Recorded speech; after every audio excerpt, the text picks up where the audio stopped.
Magandang araw muli mga kasaka. Dito naman tayo ngayon sa palayan ni Mang Gusting. Noong nakaraang video episode natin, kung hindi nyo pa napapanood ay nasa baba ang link ng mga video, ay makikita natin na nalubog ang halos kalahati ng palayan. Ganda. Ito ang kanilang mga itsura ngayong ika-4 na araw pagkatapos malipat tanim, nasa tamang direksyon sila sa pagdami at paglaki. Itong magandang mga tubo ng palay ay mga hindi nalubog at hindi gaanong nalubog sa tubig baha. Nakagawian kong lakarin ang kalaparang ng palayan, para makita nating mabuti kung merong mga problema na nangangailangan ng agarang solusyon. Hindi na natin kailangang mapuntahan ang parte ng palayan na may problema. Malayo pa lang ay nakikita na natin ang napakalaking problema na kakaharapin natin. Itong mga kulay Amerikano ay yung mga nalubog ng 2 araw, at yung mga berde pa ay nailipat tanim pagkahupa ng baha. Wala namang makati sa aking ulo, at sure ako na wala akong kuto. Pero kamot ako ng kamot ng aking ulo. Sabay pa iling-iling, halina't samahan niyo ako sa pag-iikot-ikot kung madami bang kulay Amerikano. Kung kayo ang nasa kalagayan ko, ano ang inyong solusyon sa problemang ito?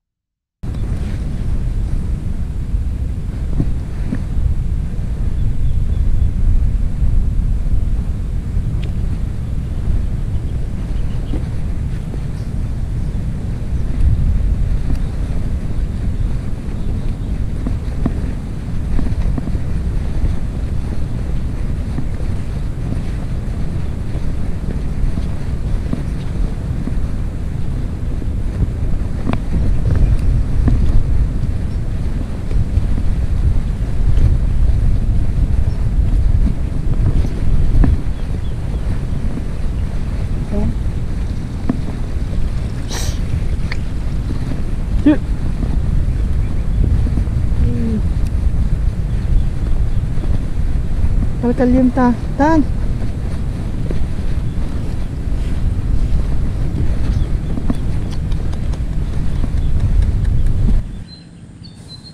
Pagsapit ng ika-6 na araw ng ating mga pananim ay ganito na ang mga itsura nila. Ang mga dating masigla ay nasa tamang direksyon pa din ang kanilang pagdami at paglaki.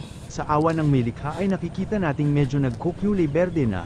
Ang mga dating mga kulay Amerikano, maglakad-lakad na naman tayo hanggang marating natin ang mga palay na nalubog sa baha.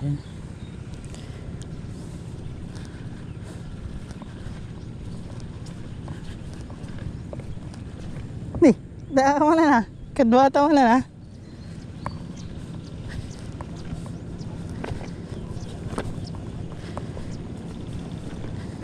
Hei, dua ta. Papanam ka daya.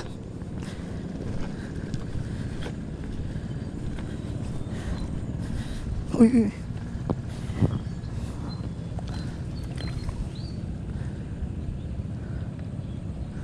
Ayan.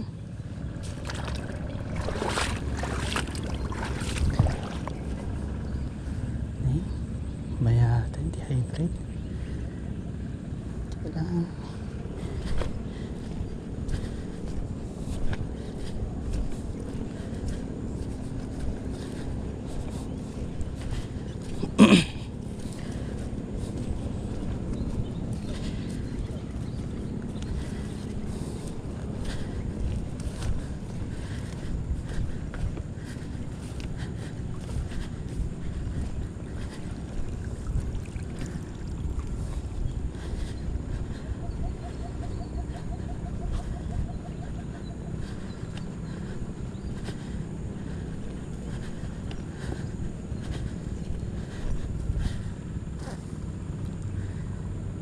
ay, buhay.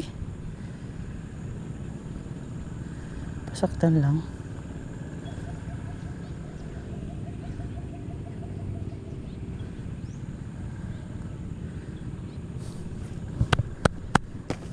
Nabuhay din.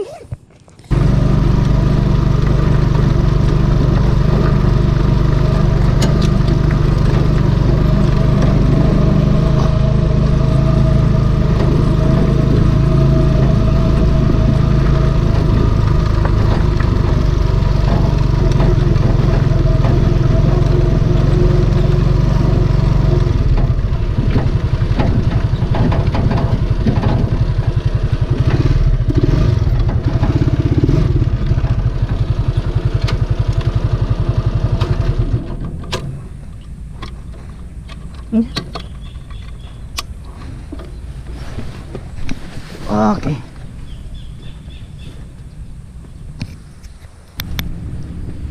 Barang ito yung bumawi. Medyo verde daw matagi dyan eh. Pagkalipas ng 8 araw ay mag-aabono na tayo, aabonuhan natin ng 3 16-20 at isang 21-00. Gaya ng palagi kong nakagawian, hindi pwedeng, hindi ko maikot ang kabuuan ng palayan, kaya lakad-lakad na naman tayo, samahan niyo akong libutin ang palayan ni Mang Gusting. Ang pagpatinagan natin kaya talaga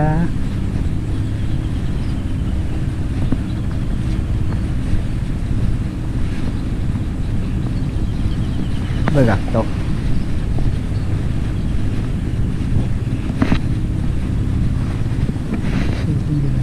Ang pagpatakasan na dyan.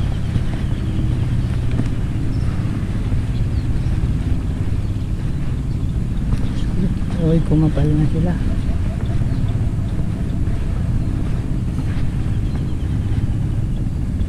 Ni, awan danom na. Awan danom na. Pinatay dati danom.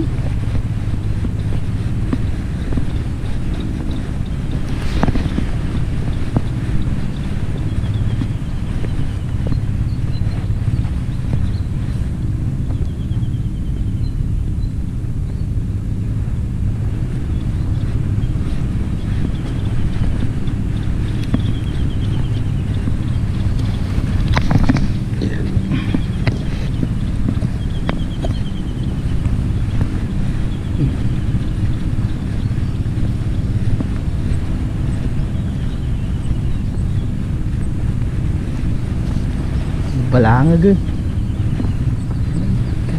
Karen dagjaya.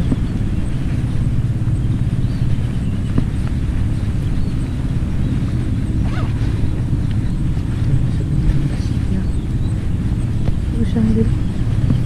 Nangyari dito.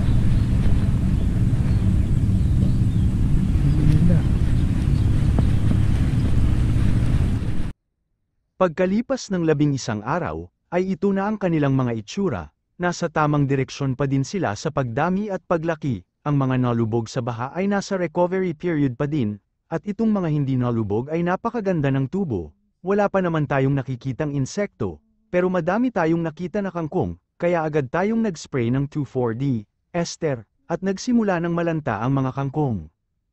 Hindi na. Tubuwasan ng damo. 2,4-D. Pangkangkong. Hindi na iwasan. Okay. Sige lang mga kaibigan. Recover lang kayo.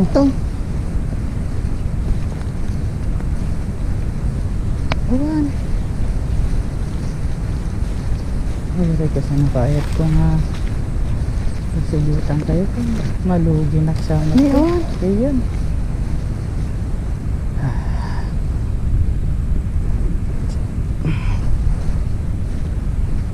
Kaya naman talagta na. Kaya magalason. Pure pagkaya tayo lang ito. Ay ba. Masalingin nila tayo kaya. Hindi lang makita na pagkandag dagos. Kaya manak. Ngayon ibon lang. Recover kayo lahat ha. Wala. Nung kaya yung tubay na nagsugot my friend. Agsuwi kayo. Dun siya, okay. Thank you. Bonok siya. Ayan, madik. Ayan, sumakay. Okay, ito na siguro.